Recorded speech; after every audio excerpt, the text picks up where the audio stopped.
Halo kader Indonesia, Anda pasti sudah tidak asing dengan buku yang satu ini, bukan? Ya, ini adalah buku Kesehatan Ibu dan Anak atau yang lebih dikenal dengan sebutan buku KIA. Di dalam buku ini, terangkum catatan kesehatan dan informasi penting tentang cara merawat kesehatan ibu dan anak. Buku KIA menjadi panduan yang tidak hanya ditujukan bagi ibu, tetapi juga ayah dan anggota keluarga lainnya. Ibu hamil mendapatkan buku KIA dari tenaga kesehatan. Buku KIA dibawa setiap ibu ke posyandu, puskesmas, fasilitas kesehatan, juga saat mengikuti kelas ibu hamil. Sebelum menggunakan buku KIA, pastikan ibu mengisi identitas dirinya pada halaman berikut. Jangan lupa untuk membaca petunjuk penggunaan buku KIA. Kemudian perhatikan bahwa lembar berwarna kuning digunakan oleh ibu dan kader,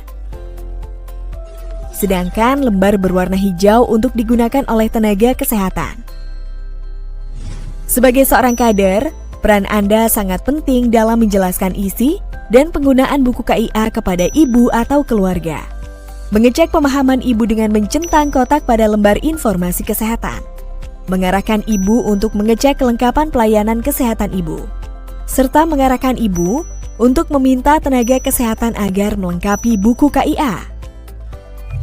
Dalam buku KIA, bagian yang membahas ibu hamil dan ibu menyusui, salah satu komponen penting yang perlu dipahami dengan baik oleh ibu maupun keluarga adalah lembar pencatatan pelayanan kesehatan. Lembar ini berperan penting dalam mencatat setiap tahap pemberian pelayanan kesehatan kepada ibu, mulai dari masa kehamilan, proses persalinan, hingga masa nifas. Selain itu, terdapat pula kartu kontrol minum tablet tambah darah atau TTD. Ada juga lembar pemantauan tanda bahaya ibu hamil dan ibu nifas. Penting bagi ibu hamil dan ibu nifas untuk memantau kondisinya setiap hari dan mencatatnya, agar dapat mendeteksi lebih dini adanya tanda bahaya.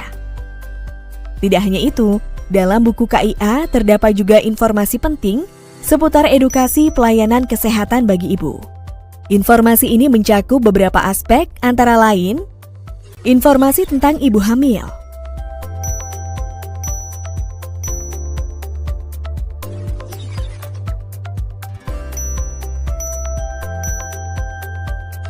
informasi tentang kelas ibu hamil. Kader menjelaskan manfaat kelas ibu hamil dan mengajak ibu untuk mengikuti jadwal. Informasi tentang ibu bersalin.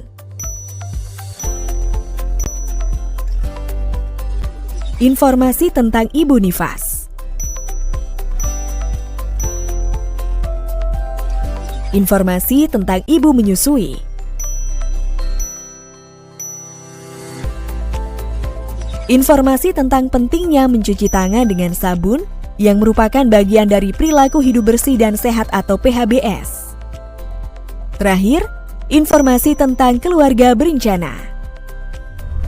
Saat menjelaskan isi dan penggunaan buku KIA, penting untuk mengingatkan ibu, suami, atau anggota keluarga lainnya untuk membaca seluruh informasi yang terdapat dalam buku KIA. Tidak hanya itu, pastikan juga mereka memberi tanda rumput pada kotak-kotak yang tersedia apabila mereka sudah mendapatkan informasi tersebut dari petugas kesehatan atau kader. Juga, pastikan terdapat paraf tenaga kesehatan pada lembar berikut apabila ibu hamil dan ibu nifas sudah mendapatkan pelayanan kesehatan. Dengan mengisi buku KIA, semua hasil pelayanan maupun edukasi kesehatan ibu selama hamil sampai dengan nifas akan tercatat dan terdokumentasikan dengan baik. Mari bersama-sama membantu ibu dan keluarga untuk mengenali dan memanfaatkan buku KIA secara optimal.